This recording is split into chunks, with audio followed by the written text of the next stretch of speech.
Originally, I wanted to make really great prosthetic limbs. In sort of the process of thinking about how to make the best prosthetic arm, I realized I was much better off solving the really core problem, which is how to connect those joints to the body. As an entrepreneur, you have to make that a viable business. So applying that to an amputee was a very obvious way of utilizing that technology. When I was growing up, the prosthetic options were just, well, they were pathetic. I think that what we're doing will open up loads of opportunity for all sorts of people.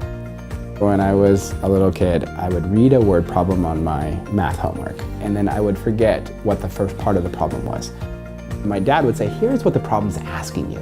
And so he would draw a picture, and then through a picture, it's just evident what the problem.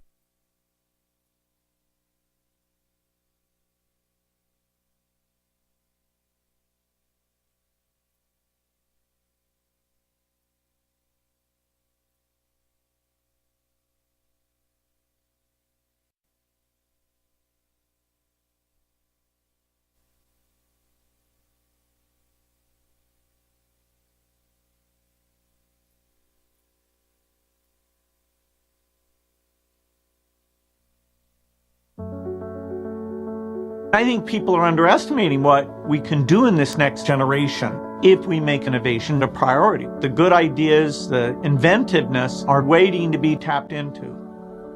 In the energy space, we need a breakthrough that gives us reliable, cheap energy that's completely clean. We need to back researchers so they can get it to a stage that a risk-taking private company can try to build it into a product. It can really give us a solution that provides energy to the world and solves the climate problem while creating lots and lots of great jobs. We've seen with Ebola and now Zika that responding quickly with new vaccines and drugs means going in and advancing the research so that we can protect the world from potential future epidemics. Government R&D budgets are very small, and yet they are absolutely critical to drive innovation forward. Politicians who care about the world at large and make sure those budgets are preserved could expect some amazing advances, like high-paying jobs, great companies. It would be a huge favor for the world.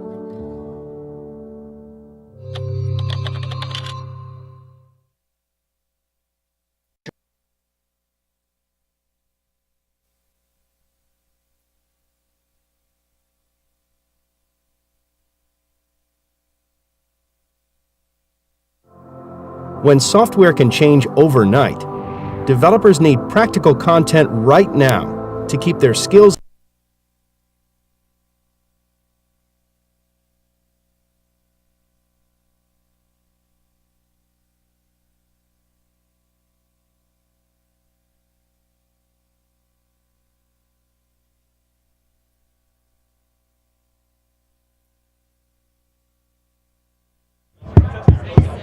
Hackers, we are almost there. Can I have your attention then? To help us put things in perspective and to commence the competition, I'm delighted to invite State Senator Joan Hartley. Senator Hartley hails from Waterbury, Connecticut, and represents our campus here. Our campus there. She's currently the chair of the Commerce Committee and has been a long-time advocate for cybersecurity efforts in Connecticut. In fact, both Dr. Sepehrrad and I have had the opportunity to address her committee. She's one of the UConn's biggest supporters in the General Assembly. She served for many years as the chair of the Higher Education Committee. Here's the senator to start to put things in perspective and to commence the competitions.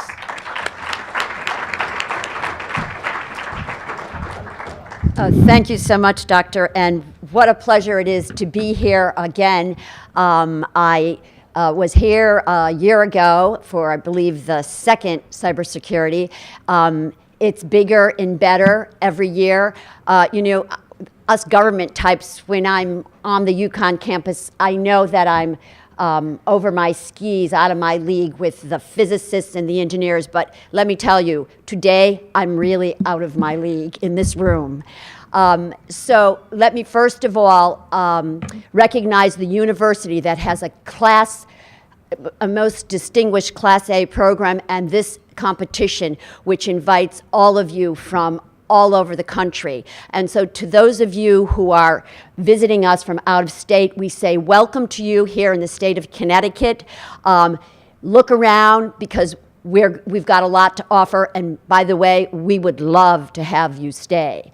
And to those who are resident in the state, as Dr. mentioned, we have worked very hard to try to entice you to stay. We today are looking at the workforce of the 21st century, and it's my job, and the Commerce Committee Chair, is to try to grow that workforce, to distinguish this state, as we have been for a long time, as having the most elite job skilled workforce. So that is why I was so interested to be here once again today.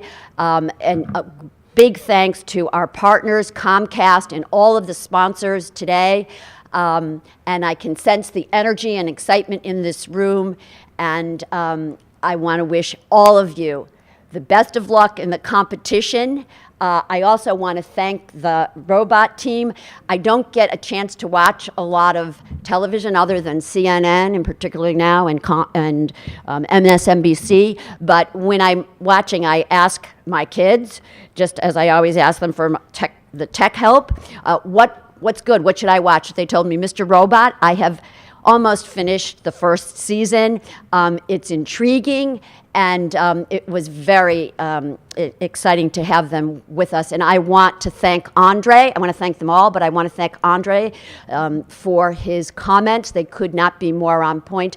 Public service needs strong, young, intellectual people to stay with us, work with us, quite frankly, help us. So let me say congratulations and the best of luck to all of you.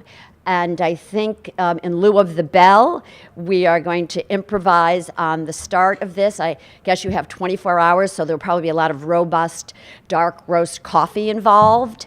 And avail yourselves. All right. Can you guys hear me okay? You want here, right here. All right, I'm going to ask the co-chairs of CSI to get up here. Dean Kazarunian, please join us. And of course, the competition this year was designed by our two key industry partners, Cisco and Veracode. So their representatives are also joining us on this stage. So the question is, students, are you guys ready? Are you gals ready? All right. So we don't have a bell today. We're going to start with a 3, 2, 1. You could begin the competition. One quick note, those of you who are participating in the secure coding challenge, meet us in the lobby because you're in a different location right next door at the Nathan Hale. So we'll take you to the room. Oh.